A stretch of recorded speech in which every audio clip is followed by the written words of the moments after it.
Hey there, listening squirrels! Chapter 15.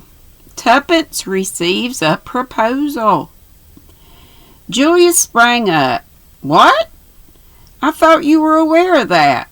When did she leave? Let me see. Today is Monday, is it not? It must have been last Wednesday. Why, surely. Yes, it was the same evening that you fell out of my tree. That evening? Before or after? Let me see. Oh, yes, afterwards. A very urgent message arrived from Mrs. Vandermeyer. The young lady and the nurse who was in charge of her left by the night train. Julius sank back again into his chair. Nurse Edith left with a patient, I remember. He muttered, My God, to have been so near. Dr. Hall looked bewildered. I don't understand. Is the young lady not with her aunt, after all? Tuppence shook her head. She was about to speak when a warning glance from Sir James made her hold her tongue. The lawyer rose. I'm much obliged to you, Hall. We're very grateful for all you've told us. I'm afraid we're now in the position of having to track Miss Vandermeyer anew. What about the nurse who accompanied her? I suppose you don't know where she is. The doctor shook his head. We've not heard from her, as it happens.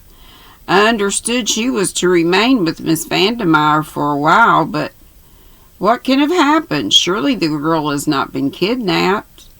That remains to be seen, said Sir James gravely. The other hesitated. You do not think I ought to go to the police? No, and I'll... I tell y'all what. The pollen situation is no joke. My throat is sore, and I'm tired of this stuff. Excuse me. So, I get through reading this. I'll hearken every other minute. No, in all probability the young lady is with other relations. The doctor was not completely satisfied, but he saw that Sir James was determined to say no more, and realized that to try and extract more information from the famous KC, initials KC, would be mere waste of labor. Accordingly, he wished them goodbye, and they left the hotel. For a few minutes they stood by the car talking. How maddening, cried Tuppence, to think that Julius must have been actually under the same roof with her for a few hours. I was a darned idiot, muttered Julius gloomily. You couldn't know, Tuppence consoled him, could he? She appealed to Sir James. I should advise you not to worry, said the latter kindly. No use crying over spilt milk, you know. The great thing is what to do next, added Tuppence, the practical. Sir James shrugged his shoulders. You might advertise for the nurse who accompanied the girl. That's the only course I can suggest, and I must confess I do not hope for much result. Otherwise, there's nothing to be done. Nothing? Said Tuppence blankly. And Tommy? We must hope for the best, said Sir James. Oh, yes, we must go on hoping. But over her downcast head, his eyes met Julius's, and almost imperceptibly he shook his head.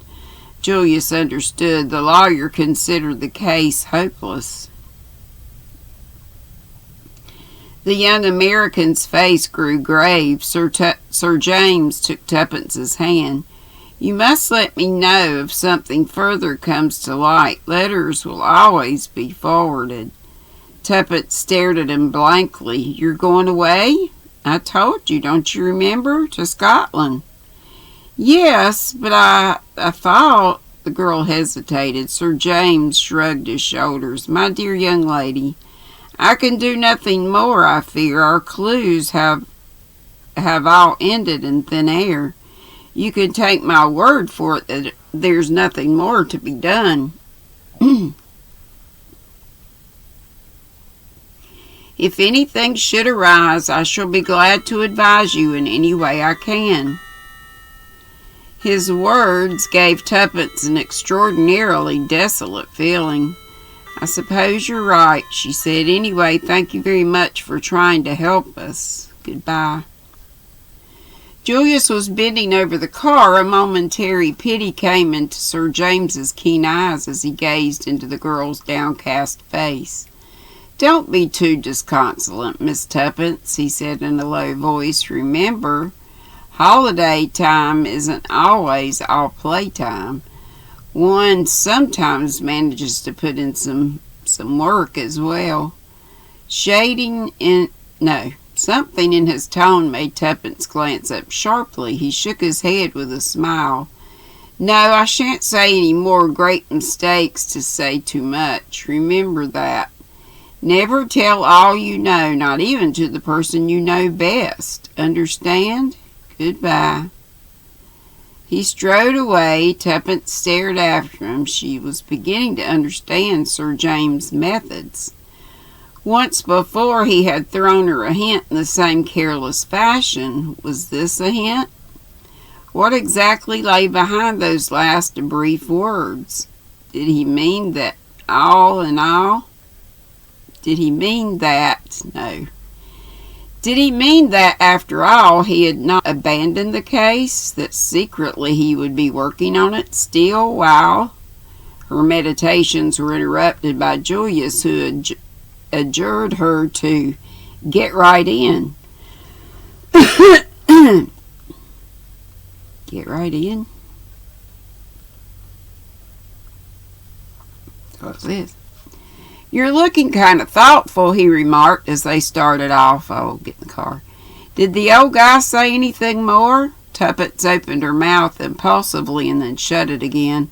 Sir James's words sounded in her ears. "Never tell all you know, not even to the person you know best." And like a flash, there came into her mind another memory. Julius before the safe in the flat, her own question in the pause before his reply. Nothing. Was there really nothing, or had he found something he wished to keep to himself? If he could make a reservation, so could she. Nothing particular, she replied. She felt rather than saw Julius throw a sideways glance at her. "Say, shall we go for a spin in the park?" "If you like." For a while they ran on under the trees in silence. It was a beautiful day. The keen rush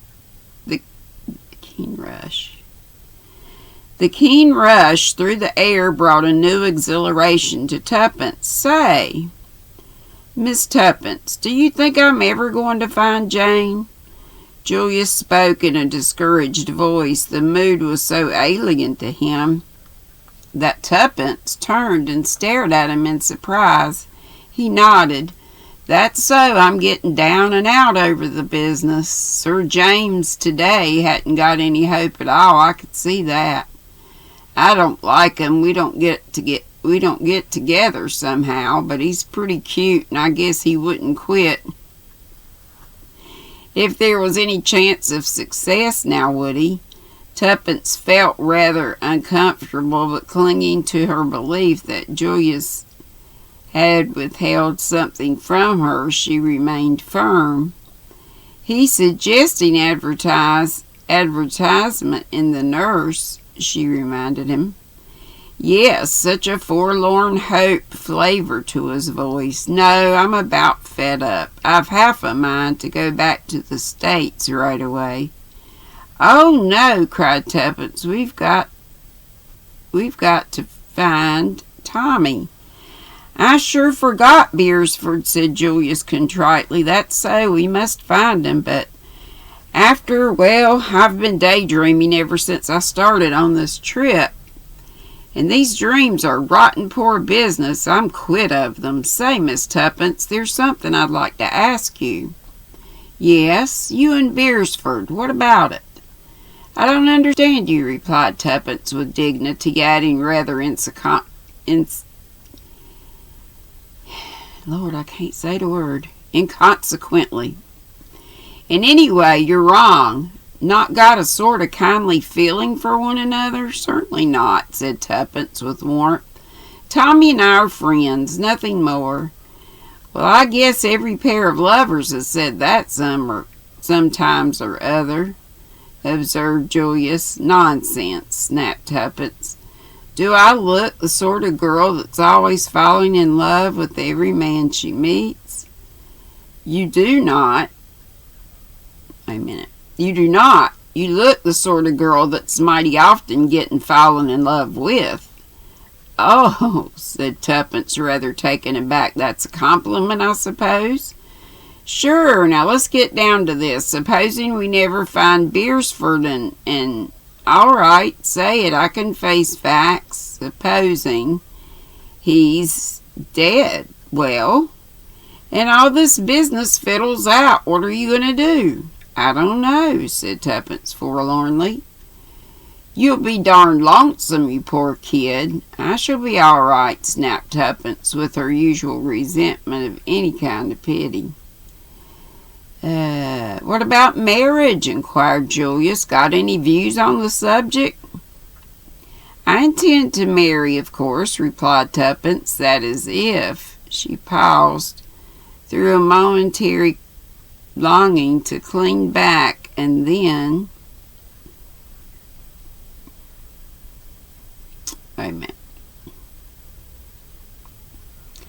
Longing to draw back, and then stuck to her guns bravely. I can find someone rich enough to make it worth my while. That's frank, isn't it? I dare say you despise me for it. I never despise business instinct, said Julius. What particularly figure have you in mind? Figure? Asked Tuppence, puzzled. Do you mean tall or short? No, income. Some, S-U-M. Oh, I haven't quite worked all that out. What about me? You? Sure thing. Oh, I couldn't. Why not? I tell you I couldn't. Again, why not? It would seem so unfair. I don't see anything unfair about it. I call your bluff, that's all. I admire you immensely, Miss Tuppence.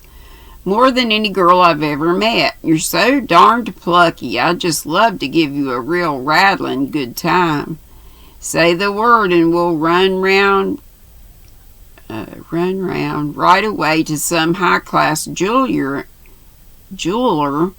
and fix up the ring business. I can't, gasped Tuppence, because of Beresford. Well... No. Well, then, Tuppence merely continued to shake her head violently. You can't reasonably expect more dollars than I've got.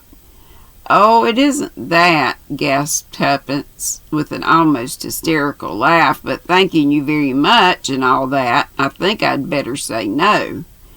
I'd be obliged if you'd do me the honor to think it over until tomorrow. It's no use. Still, I guess we'll leave it like that. Very well, said Tuppence meekly. Neither of them spoke again until they reached the Ritz. Tuppence went upstairs to her room. She felt morally battered to the ground after her conflict with Julius's vigorous personality. Sitting down in front of the glass, she stared at her own reflection for some minutes. Fool, murmured Tuppence at length, making a grimace. Little fool, everything you want, everything you've ever hoped for, and you go and bleat out no, like an idiotic little sheep. It's your one chance. Why don't you take it, grab it, snatch at it? What more do you want? As if in answer to her own question, her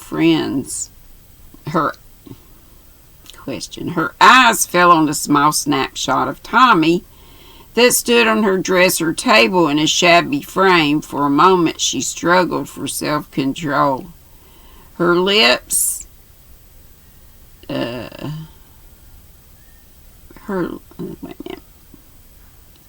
very sleepy. For a moment she strove to, and then abandoning all presence, she held it to her lips and burst into a fit of sobbing.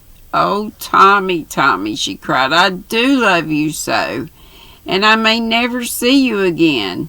At the end of 5 minutes, Tuppence sat up, blew her nose, and pushed back her hair. "That's that," she observed sternly. "Now, let's see.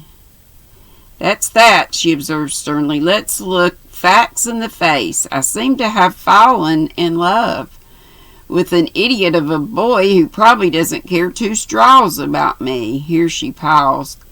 "Anyway," she resumed, as though arguing with an unseen opponent, "I don't know that he does.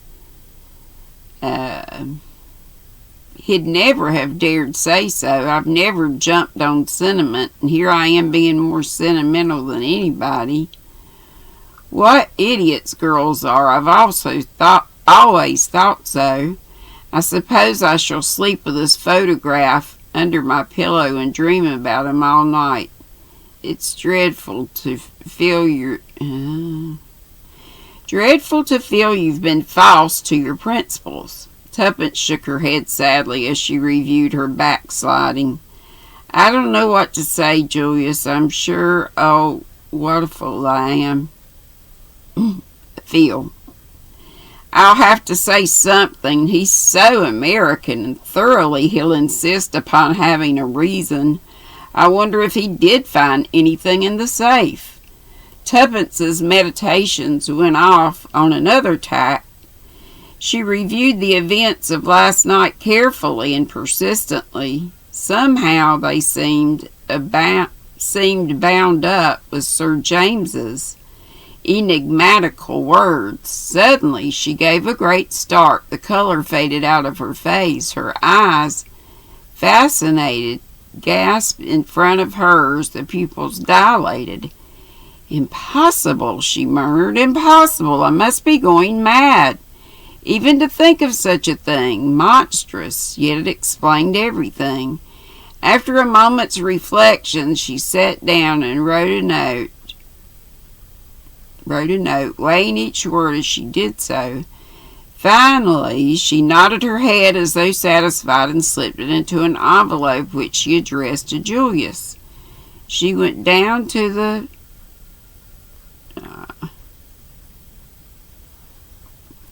envelope she addressed to. She went down the passage to his sitting room and knocked at the door. As she had expected, the room was empty. She left the note on the table.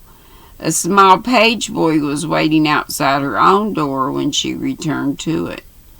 "Telegram for you, miss."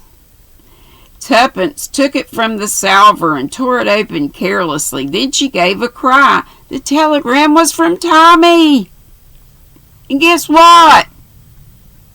It's the end of the chapter. Chapter 16. Further Adventures of Tommy. Yay!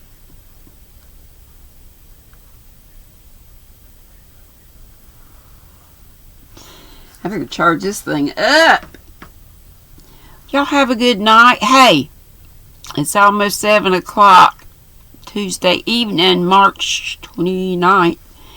Kelly, my Kelly honey, Kelly's Crochet Adventures is going to be on tonight at, let me look and see. Let me look and see.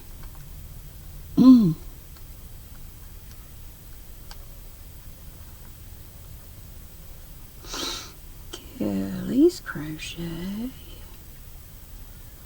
Adventures. And Kelly is spelled Kelli. Let's see.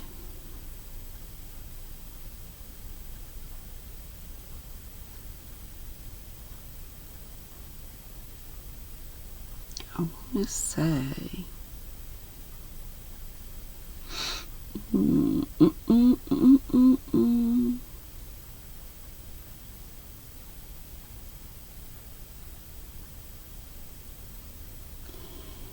Turbo Tuesday Live Craft Along is what it's called. Where is her? Somewhere she's got a... Should be on her community tab. Here it is. 7:05. So 5 minutes. So we'll be over. I'll be over there, and hopefully nothing has happened to. Anyway, I'll be over there. Come see me. Kelly's Crochet Adventures. Be sweet, don't be ugly. Love y'all. Bye.